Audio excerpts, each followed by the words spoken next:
Why Nike is facing its worst performance in years. Nike has been the leading force in the footwear market for a very long time, and they currently hold a hefty 38% share of the market.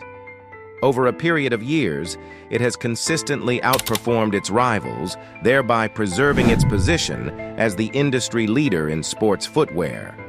On the other hand, the corporation experienced its worst performance since the late 1990s during the first quarter of 2024, with sales falling to an all-time low. During the month of February, Nike made the announcement that it will be laying off 2% of its workers as part of a plan to decrease costs. This move was intended to reduce spending by more than $2 billion. These difficulties indicate that the organization has reached a crucial crossroads, at which point it is necessary for it to reevaluate its strategy. The circumstance is particularly intriguing due to the fact that, in many respects, there has never been a better time for smaller and more recent businesses to climb to prominence and gain significant ground. It is a hint that demand for Nike's products is not as strong as it once was, as evidenced by the fact that they are increasingly being found on clearance racks, despite the fact that Nike continues to be a dominant player in the footwear market. Despite the fact that Nike is having a difficult time recovering from previous mistakes, the firm is making an effort to readjust and get back to the areas in which it used to be dominant. This significant shift in emphasis has the potential to serve as the impetus that enables Nike to restore its footing. The beginning of the year 2020 marked a big turning point for Nike, which occurred during a large leadership shakeup.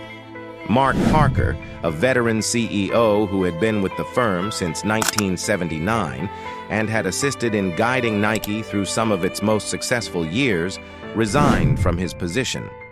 After his departure, John Donahoe, the fourth CEO of the corporation, took over as CEO. There were significant differences between Donahoe's background and Parker's. Donahoe brought with him a wealth of knowledge from the technology business, in contrast to Parker, who had a long and illustrious reputation in the realm of manufacturing footwear. Under his direction, Nike placed a significant amount of importance on their consumer direct acceleration strategy, which aimed to increase the number of sales channels that were open to direct-to-consumer (DTC) transactions.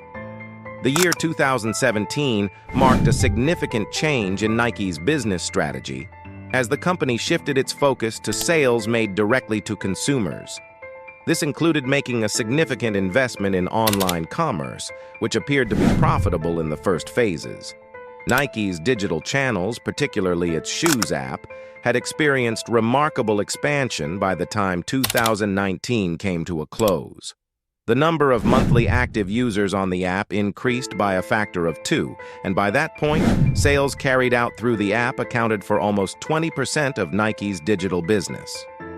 As a result of this expansion, Nike was in a strong position when the pandemic struck, since e-commerce provided a lifeline for many businesses. At the time, Donahoe voiced confidence in the digital approach that the company was implementing, pointing out that the customer of today, who is well-versed in digital technology, would not return to conventional buying habits.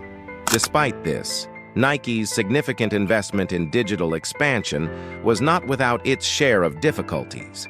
The corporation increased its emphasis on direct-to-consumer channels, which included the creation of new mobile applications, global shop concepts, and 4 different mobile platforms all at the same time.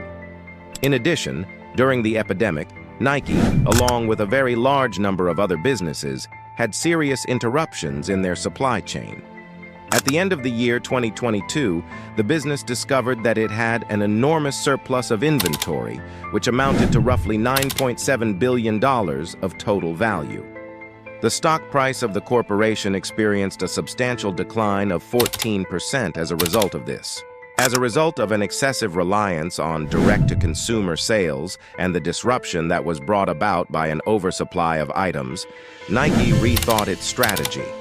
A third of the firm's partnerships with wholesale partners had been broken in an effort to have a larger degree of control over its direct sales, but this decision eventually proved to be detrimental to the company. Because of the continued high demand for Nike items, particularly from wholesale channels, the company was compelled to strike a careful balance in order to meet the demand. Although this return to wholesale partnerships was beneficial for Nike in some ways, it was abundantly evident that the direct-to-consumer (DTC) drive that the firm had been pursuing had caused irreparable harm to its relationship with both its partners and its customers. Nike began offering discounts on its items at a higher pace than it had been doing in the past in an effort to preserve the value of its brand and maintain the interest of the market. However, the fashion sector is susceptible to change, and as a result of the growing competition, Nike's conventional business model started to show signs of weakness. Previously, one of the company's strategies consisted in releasing famous items such as the Air Force One and the Pegasus. Due to the fact that the company prioritized re-releasing established models with new colorways, it was unable to sustain the hype that it had previously enjoyed. Nike is facing a challenge that is partially caused by the rapidly changing nature of the fashion industry. Considering that product lines have a turnover rate of less than 5 years, relying on the same shoe designs year after year is not going to be sufficient. For instance, the Jordan line, which is a brand that is worth multiple billions of dollars, is strongly dependent on the idea of scarcity. This strategy is effective in generating high demand, but it is not a viable long-term strategy for general market sales. Nike continues to be the most profitable company in the footwear market, despite the problems that it faces. Because of its scale, the corporation is able to make courageous choices without putting its own existence in jeopardy.